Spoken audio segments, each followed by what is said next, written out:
Voltamos e hoje nós vamos falar sobre doenças psicossomáticas. E eu começo, bom dia para vocês. Bom dia, bom dia. Eu começo com o Dr. Luiz Alexandre. O que são doenças psicossomáticas, doutor?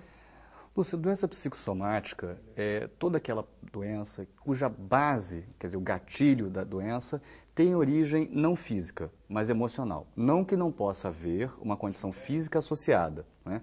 Mas a base, o gatilho, de onde vem a origem da doença, na verdade é uma origem emocional, psicológica. Mas essas doenças também podem se manifestar fisicamente, doutor? Com certeza, a manifestação é física, né? ou digamos assim, os sintomas são físicos, tanto que é psico, né? Emocional, somática, quer dizer, existe algo físico que o paciente percebe.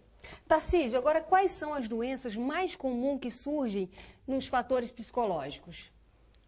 Olha, a gente tem como doença a obesidade, a hipertensão, a diabetes, o lúpus eritematoso, a asma brônquica, enfim, e a gripe. A gripe também ela é psicossomática. Porque tem uma coisa, Luiz, que é assim, o que o Luiz falou, né, da origem de ser psíquica, é verdade.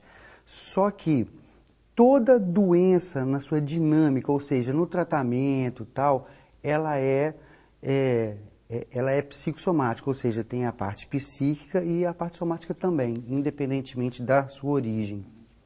Como saber, doutor Luiz Alexandre, que uma pessoa pode estar sofrendo com essa doença psicossomática? O próprio diagnóstico do tipo de doença, como o doutor Tarcísio acabou de falar, já induz, né, já vai lhe colocar nessa direção. O caso da obesidade, né, principalmente da obesidade mórbida, né, Tarcísio? Claramente, a pessoa não consegue ganhar um peso, né, ao ponto de chegar a um ponto de obesidade mórbida se não houver algum fator emocional, psicogênico, levando ele ao abuso alimentar. Né? Então, a doença física se manifesta de maneira visível, né, é óbvia, né, bastante óbvia, mas é claro que para chegar àquele ponto tem que haver algum transtorno, né, emocional, psicológico daquele paciente para chegar àquilo ali. Então, uma hipertensão que não se controla com medicação num paciente francamente ansioso, enfim. Então, se percebe que por trás daquele fenômeno físico tem que haver algo mais, porque somente a doença puramente, né, orgânica não é capaz de explicar todo o fenômeno físico que está acontecendo. Agora, José Tarcísio, você acredita que o corpo ele pode se expressar alguma coisa que a gente consegue esconder da mente? Olha, na verdade é o tempo todo, né?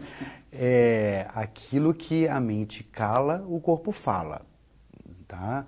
Então, assim, tem N exemplos disso, através, inclusive, das doenças, né? No sentido de que você tem um conflito mental, enfim, né? Alguma questão, não consegue verbalizar essa questão, e aí esse afeto, vamos colocar dessa forma, que está vinculado a essa questão, vai para o corpo.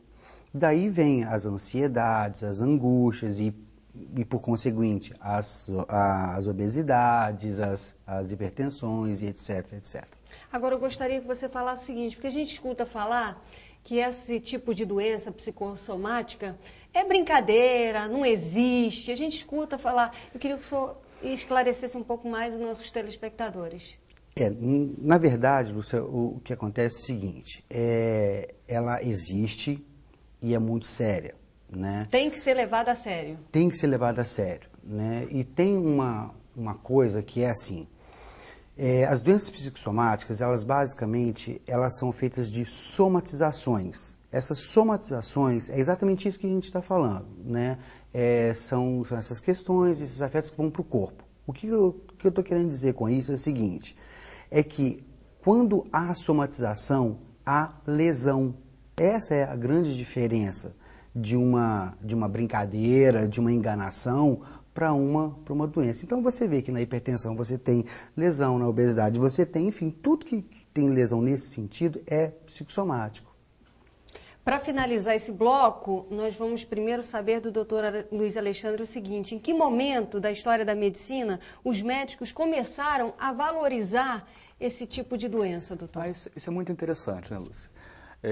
Na segunda metade do século XIX, quer dizer, a partir de depois de 1850, né, na França, com um indivíduo chamado Charcot. Ele foi o pai da neurologia, um grande médico de sua época, e basta dizer que foi ele quem influenciou Freud. O primeiro caso de psicossomático de Freud, que realmente foi muito importante, né, levou a pensar na psicanálise depois, foi dado a Freud por Charcot.